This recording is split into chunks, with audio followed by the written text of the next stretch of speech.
Good morning and welcome back to the One Celtic Fans View. It is Friday. And Brendan Rodgers will have some interesting questions that will be asked today at the media conference. But before we get into that,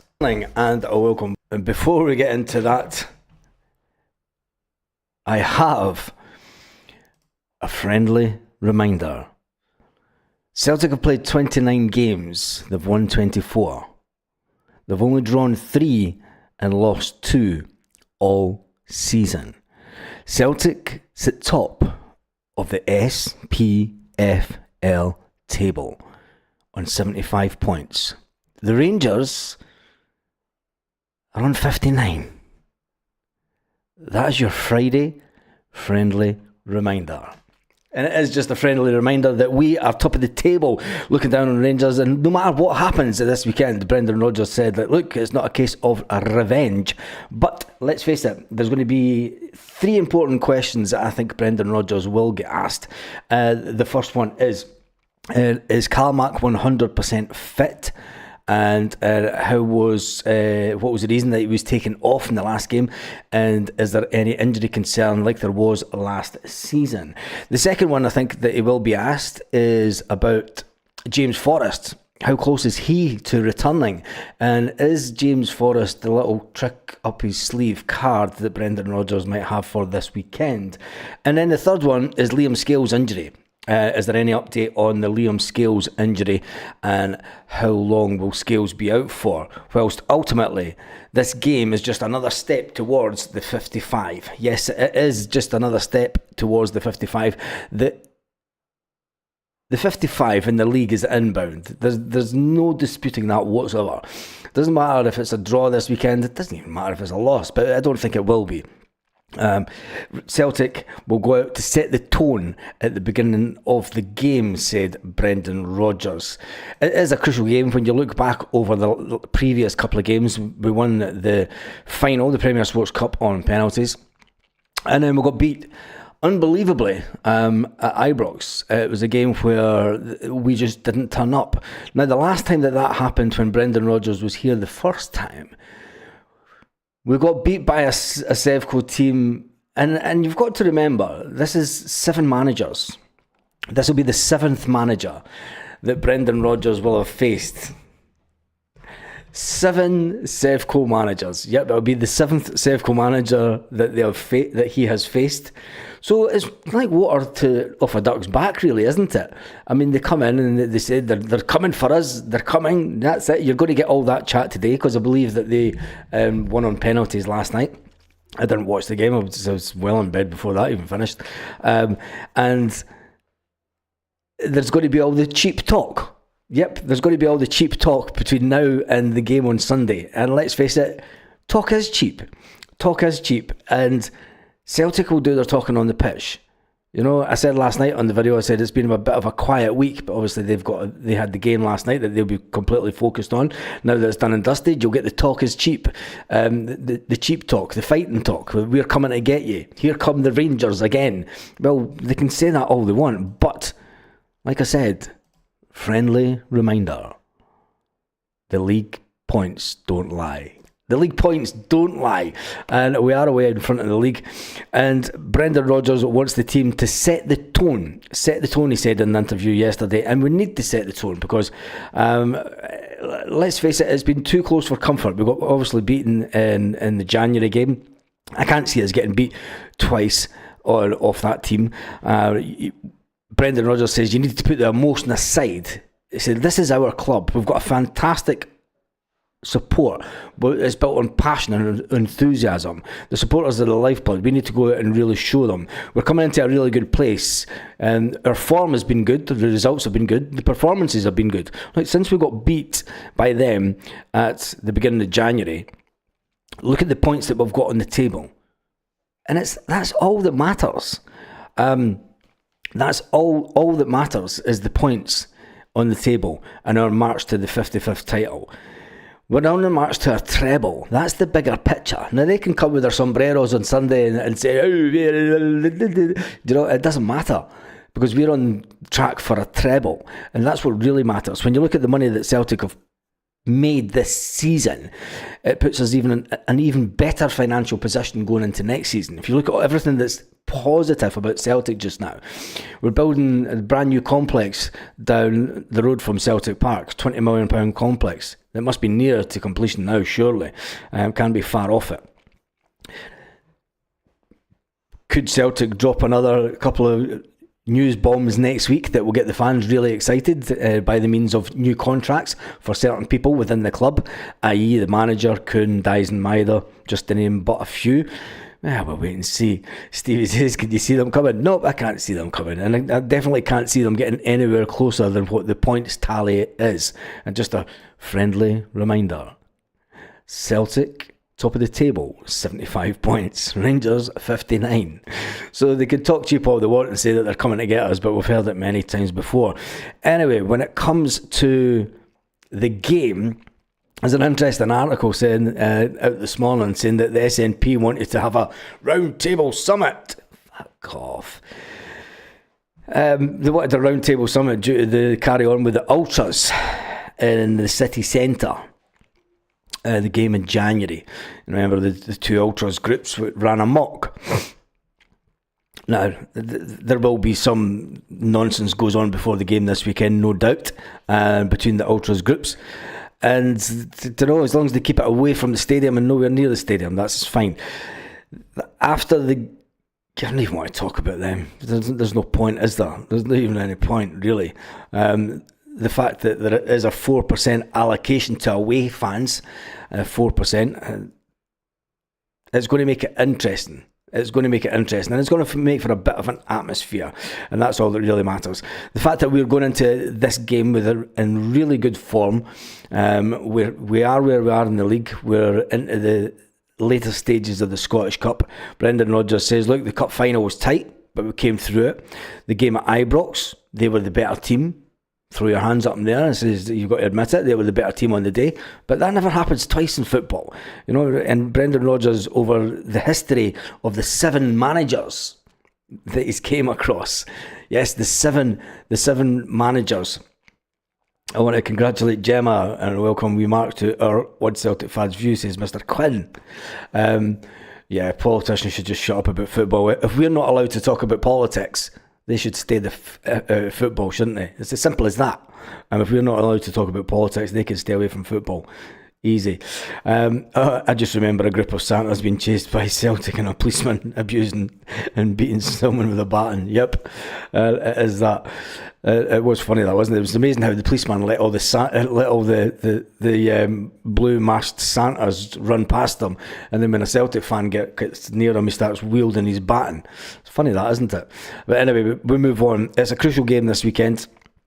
The team have been back in training all week. I think they had Monday and Tuesday off, and we're back in training Wednesday, Thursday, and it is all going to be about the questions that Brendan Rodgers gets asked. Like I say, it's going to be who plays up front. If we play our strongest 3 up front, which I think he will do, there is absolutely, we just want to pump them and get them back in their place. Still can't see them coming, says TVC. Yeah, we do want to pump them, and we want to, and this is our time. This is our time. Brendan Rodgers said it this year. Brendan Rodgers, the motivational speech that Brendan Rodgers will give before the team head out the tunnel at Celtic Park this weekend will be easy. This is our ground. These are our fans. Let's entertain them and let's show why we're so far ahead in the league. Yes, he'll get the league. I mean, all he needs to do is just do this. Look, we are top of the table. Let's show why we've only lost 2 games this season. Let's show why they've lost 6 games. Let's show why we've only drawn 3 games in the league. Let's show why they've drawn 5. Let's show why they've only won 18. Let's show why we've won 24. Because we're the better team. This is our ground. It's a no-brainer. It is an absolute no-brainer. When the good side turn up, the good side win. It is as simple as that. When the good side turn up, the good side win. And we decide. Ultimately, we go into to decide. Let's jump into the comments this morning and tell me how you're feeling about it. It's Chernobyl that they have. I have no idea. I didn't even. I put it on last night and I seen that it was 2-0 with around about 20 minutes to go or something. I don't know. And then I went away to my bed, to be fair. I had no interest in it whatsoever. Hitman Hart says, what's Brendan's win to loss ratio? I can only think of 3 defeats, and meaningless, by the way. Yep, it was generally Brendan Rodgers. If he's been beaten by Sevco, it's been when they've brought in a new manager at the end of the season. Remember, that's 7 managers that Brendan Rodgers will have faced in his tenure at Celtic. 7. Let's put that into perspective. And for a set of fans that say, you were shite, you should have won more trebles when Rangers were out the league. It's funny how all their trebles have came since they made promotion from the lower leagues when they were a new club. Anyway, hey ho. Paul was in the house. Big Rabbi. Stephen Johnson says, good morning to everyone in the chat. Top of the morning, says Peter Larkin. Gemma's in the house. Big Des says, good morning. Yep, I am all well, to everyone that's asking. Lost 4 home games in a row for the first time in their history. Let's celebrate. Embarrassing. That puts it into perspective, doesn't it? That's the 4th home game in a row that they've lost, but they're celebrating because they got through. Fair play to them to getting through to the later stages of Europe. I mean, it's something that Celtic aspire to, but at a much higher level. At a much higher level, it's a lot harder to get through to the later stages of the Champions League than it is Europa. Let's face it. It is a lot harder to get through to the later stages of the Champions League. And them talking, there was some not put a comment on the channel about 3 o'clock in the morning. Oh, we managed to do what Celtic couldn't, beat Mourinho. And it's like, you can't compare Mourinho's Porto team to the Fenerbahce team. That's ridiculous. His Porto team won the Europa League, and then the very next season they went on to win the Champions League. You cannot compare that team that Mourinho had then to Fenerbahce team of now. And Mourinho as a manager is well past it as far as I'm concerned. And it'd be funny if he does end up at them. So Joe Docherty says, offer Dyson Maeda and Kuhn a 2-year extension and a massive wage rise. Coming in from Little Ireland, and we'll know where that is in Scotland. Lanky says, I can see Jamesy being back after an international break, same with Paolo. Something tells me Scales will be out for 3 or 4 weeks. When you look at it, we do have a little bit of a injury crisis at Celtic at the moment. Something that we've not said for a long time. It's not really an injury crisis. I mean, James Forrest has been out for the majority of this season. Unfortunately, he got a really bad injury. Liam Scales, Paolo Bernardo. We know that Paolo will be back after the international break, so he will not be. And it'll be devastating for him because he won't be then going away to captain his team. And he's been Paolo Bernardo's been in fine form when it comes to the under-21 Portuguese team. And you've got to remember, he's captain of the under-21 Portuguese team. That's how highly they rate Paulo Bernardo as a younger player. A lot of people congratulating Gemma this morning. Sevco got help from the 4th official. 2 clear penalties tonight. Who cares? Only 700 players booked last night. Though that tells you everything. Did they really get 7 players booked? That tells you everything, the way that they're going to play this weekend. And I did say that before that game last night. I said, look, they're going to play really dirty. They're going to play like it's 1994. They're going to play the same style that Fergie played as a player. And it's going to be, the referees are going to have to be up for it because I foresee at least 4 yellow cards on Sunday. There'll be more than that. I reckon Rangers will get 5-6 yellow cards. Yeah, we should put a bet on that. But who cares about them? It's the same. It's the same for Kuhn and Dyson Maeda. You've said that they will leave in the summer. I reckon Dyson Maeda will leave in the summer. I said yesterday, Lanky, you can go back and check the video, that I don't think Kuhn, was it yesterday or the day before? I don't think Kuhn, I think we'll lose 1 major first team player, maybe 2 at a push, if there'll be a big bid come in for Dyson Maeda. There's no disputing that. There'll be a massive bid come in for Dyson Maeda, and it'll all be dependent whether Celtic can turn down a major offer And do Celtic have it within them to turn down a 25 to 30 million pound offer? And that's been realistic. You don't need to have a crystal ball to predict that one. And then I think the other one will be Rio Hatate. I think Rio Hatate is a player that we all know the truth. Rio Hatate for the past 2 seasons during the summer has spoke to his national media back home in Japan and said that he has a desire to play at a higher level. So with that being said, I think that this will be the last year, and I think that will be the 2 major players that we are at risk of leaving this summer. Kuhn's agents come out and said that he's going nowhere. Kuhn's not interested in going anywhere just now. The success story was made at Celtic. He's a player that knows where his butter is. His bread is buttered. He's been through, look at the European teams that he's played for. He's came through the system at various European teams and not made it. But he's came to Celtic and now he has. Whilst the other 2 players, Daizen Maeda and Rio Hatate, they've got aspirations to play at the higher level. Kuhn's played at the higher level. Kuhn's played in Germany. He's played, although as a youth player, he's played in Germany. He's played in Holland. He knows what the football's like. He knows what to expect. But then he never got his chance. So that's why Kuhn's in the mindset of, do you know what? I don't need to go anywhere else. I can get Champions League football here. Daizen Maeda, on the other hand, could say I could get Champions League football here. But it all comes down to Celtic. If Celtic get an offer of 25 to 30 million, are Celtic strong enough this summer to knock that back? That's the reality. As when it comes to Rio Hatate, I think that he will move on this summer. I think that he will move on. So, but there you go. But I do think that Daizen Maeda does need a new contract offer. We need to get him on tied up on a longer deal, so that when another offer does come in next winter, anyway, we move on from it. There's no negativity today. It's all about positivity going into the game this weekend. I only remember a group of Santas being chased by Celtic and a policeman whacking Celtic fans. As the next comment, Baz, we can say we don't care, but we want to pump them, put them back in their place. I mean, they're in their place. They are where the 7 managers before have been also, and that's second behind Celtic. You know, that's behind Celtic, and they're way behind Celtic. So I don't think that Brendan Rodgers has anything to fear for the 7th manager that he is going to face. I'm going to keep saying that just to annoy them when they're watching. Let's get back into the comments. Lanky says, where did that team go to? Rio's worth 13 million at most. Won't get a lot from that. I don't think we'll get more than 13 million from him. And it's no disrespect to Rio Hatate, but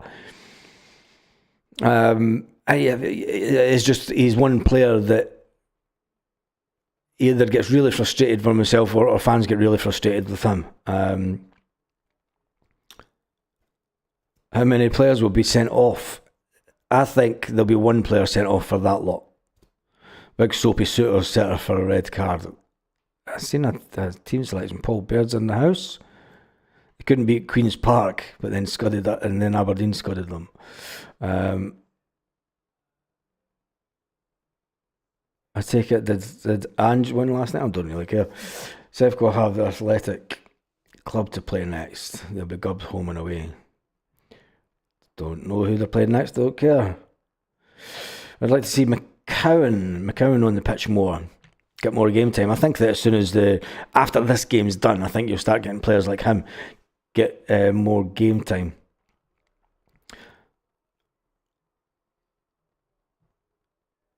The class of Hibs finish second.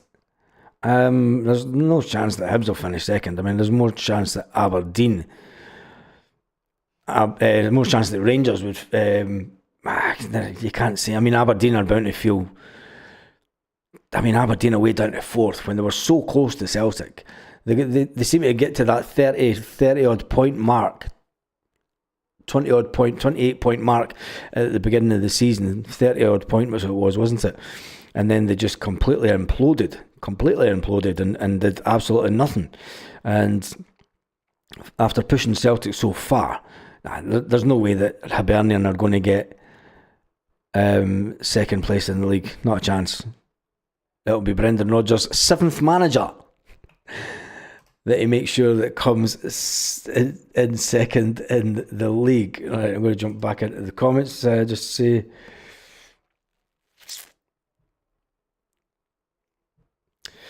Lanka says the selection was me. It was Casper, Alistair Johnson, Cameron Carter-Vickers, Trusty, Taylor. I don't think Taylor will start. I've just got a funny feeling. Arne Engels, Rio Hatate, Luke McCowan, Kuhn. So you're going to drop. That means that Callum McGregor isn't 100% fit. Kuhn, Maidan, Jota. The thing is it's the front three that will win this game. It's the front three that will win this game for Celtic. Can they handle the pace of Dyson Maeda through the middle? Can they handle Jota on the wing?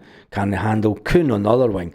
If those three players turn up within the first minutes of the game, I think that it's going to be I'm not going to say it's an easy game. Hatate out and Lennon Miller in. That says a pint of Guinness. That's a good shout for me. That is a good shout. But then you're going to have people in the team that are going to feel that they've been at Celtic longer, and can Lennon Miller come in and displace them? Lennon Miller is the captain of Motherwell. No disrespect to Motherwell, but coming to Celtic is a step up. He will know, but he also knows that he wants to, and his dad's come out and said it in the media, he's not going to go to another team to sit on the bench. He wants to keep playing first team football. Well, that's the reality of big boys football. When you're at a big club, you know that you're not going to play every game unless you're a spectacular player, unless Lennon Miller can come in. And by the way, I think Lennon Miller coming into Celtic would be a fantastic deal. And the fact that he's named after Neil Lennon, no, he's not, is he? We all know he's not, really. Taylor will not start, keep him out, says Paul Baird. Just hope our players stand tall and don't get intimidated and run the show. Still can't see them though. Yeah, I still can't see them. I think when Big Rab B Niz says Casper, Alistair Johnson, Cameron Carter-Vickers, Trusty, Sloop, Calmack, McCowan, Engels, Jota, Maeda, Kuhn. And it's going to be a physical battle. The issue that I've got with Rio Hatate in the game, for 60 minutes he can be woeful. And this isn't having a dig at him. This is just a statistical fact. For 60 minutes he can be absolutely woeful. And then for the last 20 minutes of the game, he turns up and he makes some fantastic passes and he makes some fantastic runs.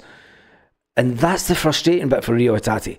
If Rio Hatate was to do that for the full 90 minutes of a game, you'd be saying that he was a £30 million player. Easily. The same as Matt O'Reilly. But the fact is that he doesn't. The fact is that he doesn't, and that's what's I think that's the frustrating thing that Celtic fans see. I mean, you'll get Celtic fans say, "Look, fucking Rio Hatate is the best player that Celtic have got." Well, the stats don't say that. You know, the stats don't say that. When you look at the stats for a full 90 minutes, you can see the wayward passes at the beginning of the game. If he has wayward passes at the beginning of this game, it's going to let them believe that they're in with a shout. So Celtic really need to hit the ground running. The space, the Hubble Space Telescope can't see the South Coast Scotland. Oh, that's going to wind them up this morning. Their takeovers on a shaky nail, is it? That would be funny as well if that didn't go through.